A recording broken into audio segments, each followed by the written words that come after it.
Monterrey, una ciudad que presume de trabajar duro, una ciudad que aprendió a confundir el cansancio con el éxito.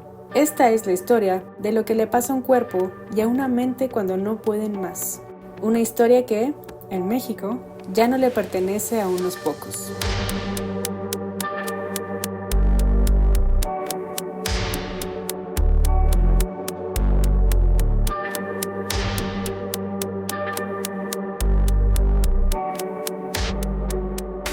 El burnout no aparece de un día para otro, llega poco a poco. Una noche sin dormir por un entregable, una reunión que se extiende a las 9 de la noche, un fin de semana que nunca llega a ser.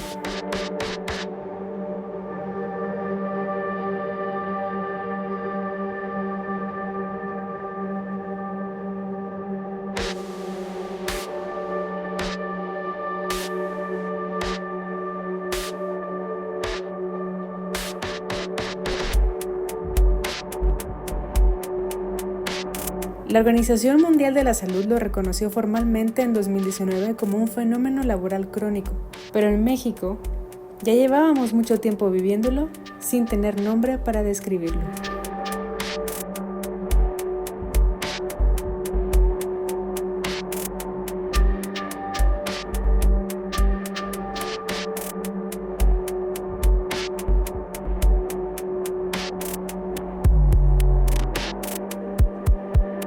Y dentro de ese panorama nacional, Monterrey carga con algo adicional, una cultura que convirtió el trabajo en identidad. Aquí parar se lee como perder. Hice una encuesta a más de 40 personas que viven o trabajaron en esta ciudad. Lo que encontré confirma lo que muchos ya sospechaban.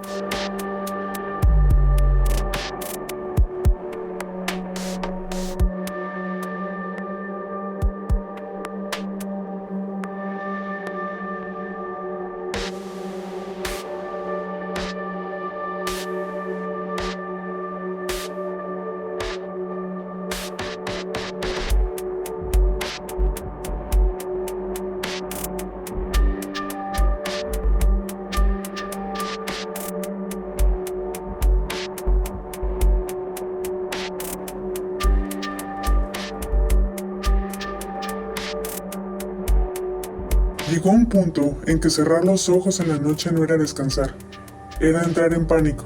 Los pendientes del día siguiente aparecían solos, las posibles respuestas de mi jefa, todo. Sentía un dolor en el pecho que no me dejaba respirar bien. No podía dormir y tampoco podía no dormir. Estaba atrapado en ese lugar.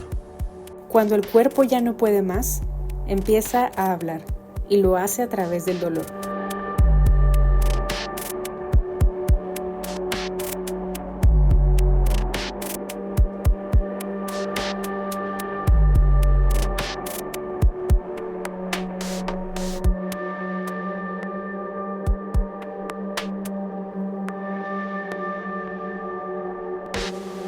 El burnout no solo es cansancio, es cuando el sistema nervioso deja de distinguir entre la amenaza real y la bandeja de entrada del correo.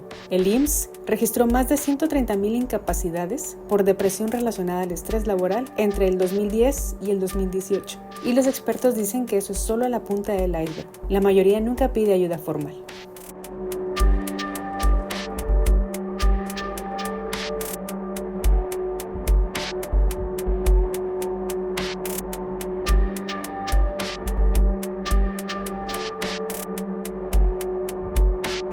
Monterrey construyó parte de su identidad sobre la figura del trabajador incansable, el que llega primero, el que se queda más tarde, el que no pide días libres. Esa cultura tiene consecuencias. No son opiniones, son datos.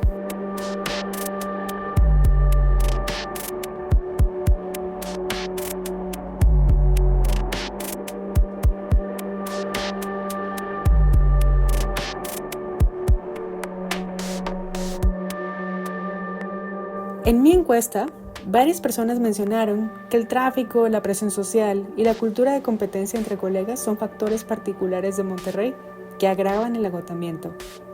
Y hay algo que se repite, la dificultad de hablar del tema. En muchos espacios laborales, reconocer que estás al límite sigue siendo visto como falta de profesionalismo. Soy de fuera de Monterrey. Esa cultura de empuje, desde lejos, se ve sumamente atractiva. Pero llevo más de 20 años aquí, mis hijos crecieron aquí, y esa misma cultura termina pasando factura. No es inmediato, se va acumulando. En todos los trabajos que he tenido siempre se siente esa competencia. Siempre estás persiguiendo el siguiente puesto, el siguiente carro, el siguiente logro, y nunca es suficiente. Hay grupos que cargan con el peso laboral de forma desproporcionada. Las mujeres y la generación Z encabezan los casos más frecuentes de burnout, de acuerdo con el informe de Vogue del 2025. En mi encuesta, aparece un patrón que muchas personas reconocen. El burnout se agrava cuando el trabajo se suma a responsabilidades de cuidado, hijos, familia, la doble jornada que no aparece en ningún contrato. Me convertí en mamá mientras seguía con el mismo ritmo de trabajo. Los viajes, las auditorías, las entregas. Nadie ajustó la carga. Yo tenía que ajustarme a todo. Llegó un momento en que ya no podía más con ninguna de las dos cosas. Y en el trabajo eso no lo veían como un problema del sistema, sino como un problema mío. El burnout no afecta a todos por igual. Y reconocer eso no es quejarse. Es el primer paso para cambiar las condiciones que lo generan.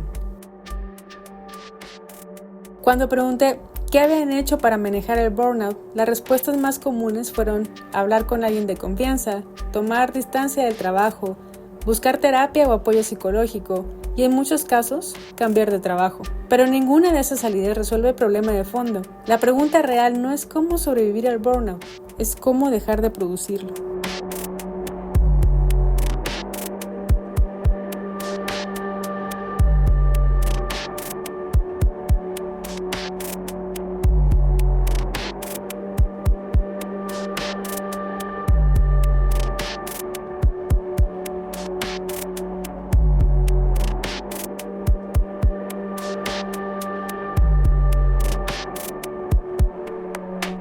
Porque el burnout no es un problema de actitud individual, es el resultado de sistemas que normalizaron lo insostenible.